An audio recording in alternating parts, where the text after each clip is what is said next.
Bitta savolda qachondan beri mollik, o'zini molga o'xshab tutish, qo'pol bo'lish, kimgadir yo'l bermasdan siqib ketish mashina bilan deylik, очередda turmasdan, kutmasdan o'tib ketish bizda shustriylik deyishni boshlandi. Mana shu paytda men payqamay qoldim. Betarbiyalikni qachondan beri biz shustriylikka adashtirishni boshladik.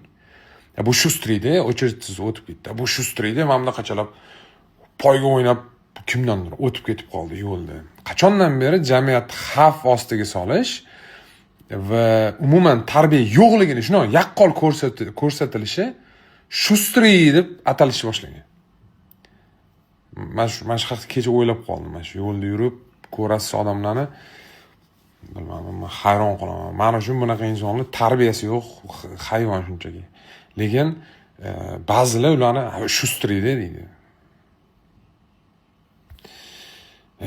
Meni rivojlantiringlar.